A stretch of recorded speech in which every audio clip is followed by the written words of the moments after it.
ഞാൻ colonel Rajeev Manali, കോട്ടയത്തുള്ള SUT ഹോസ്പിറ്റലിൻ്റെ chief executive ഓഫീസറാണ്. നമ്മുടെ നാട്ടിൽ ലഹരി വിമുക്ത കേരളം, മദ്യവിമുക്ത കേരളം എന്നൊക്കെയുള്ള ആശയങ്ങൾ പണ്ട് മുതലേ പ്രചാരത്തിലുണ്ട്. നമ്മുടെ നേതാക്കന്മാരും സർക്കാർ അധീനത്തിലുള്ള അധികൃതരും അതുപോലെ തന്നെ ലഹരി വിരുദ്ധ സംഘടനകളും മദ്യനിരോധന സമിതികളുമൊക്കെ ഈ കാര്യത്തെക്കുറിച്ച് വളരെ കാര്യമായിട്ട് സംസാരിക്കാറുണ്ട്, ഇടപെടാറുണ്ട്. ഇതൊക്കെയാണെങ്കിലും നമ്മുടെ രാജ്യത്ത്, നമ്മുടെ സംസ്ഥാനത്ത് പ്രത്യേകിച്ചും ലഹരി കൂടുതൽ പ്രചരിക്കുന്നതായിട്ട് കാണാം. ചില തൽപര കക്ഷികൾ ഇപ്പോൾ കൂടുതലായിട്ടും കണ്ടുവരുന്ന അവർ സ്കൂളുകളെയും കോളേജുകളെയും കേന്ദ്രീകരിച്ചാണ് അവരുടെ ഈ ജാതിയുള്ള പ്രവൃത്തികൾ നടത്തുന്നതെന്നുള്ളതാണ്. അതുകൊണ്ട് തന്നെ നമ്മൾ പ്രത്യേകിച്ചും ഈ കാര്യത്തിൽ ജാഗരൂകരായിരിക്കേണ്ടതുണ്ട്.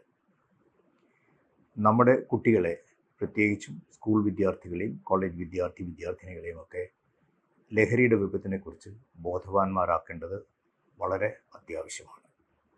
ലഹരി പല രൂപത്തിലും ഭാവത്തിലുമാണ് നമ്മുടെ കുട്ടികളെ സമീപിക്കുന്നത്. അത് ചോക്ലേറ്റിൻ്റെ രൂപത്തിലാകാം, ജ്യൂസിൻ്റെ രൂപത്തിലാകാം, വേറെ ഏതിൻ്റെ സംഗതിയുടെയും രൂപത്തിലാകാം. അവരെ വഞ്ചിച്ച് അവരെ ഇതിൽ പാട്ടിലാക്കി അതിനുശേഷം ഈ ലഹരിക്ക് അടിമയാക്കുക എന്നുള്ളതാണ് ലക്ഷ്യം. ഇതിനെയാണ് നമ്മൾ ചെറുക്കേണ്ടത്, ഇതിനെയാണ് തടയേണ്ടത്. അതിനായി ബോധവൽക്കരണം വീടുകളിലും, അതായത് മാതാപിതാക്കന്മാർ ഇതിനെക്കുറിച്ച് ആദ്യം അറിയണം, അവരിത് തടയിടണം, അതിനുവേണ്ട എല്ലാ ശ്രമങ്ങളും നടത്തണം. അതുപോലെ തന്നെ സ്കൂളുകളിലും കലാലയങ്ങളിലുമൊക്കെ അധ്യാപകർ ഇതിനെക്കുറിച്ച് ജാഗരൂകരായിരിക്കണം. ഒരു പ്രത്യേകം ശ്രദ്ധിക്കേണ്ട കാര്യം, ഇതിനെക്കുറിച്ചുള്ളൊരു അവയർനെസ് എല്ലാവരിലും ക്രിയേറ്റ് ചെയ്യാൻ വേണ്ട ശ്രമം നടത്തണം. സോഷ്യൽ ഓർഗനൈസേഷൻസ്, സംഘടനകൾക്ക് ഇതിൽ വലിയൊരു സംഭാവന ചെയ്യാൻ പറ്റും.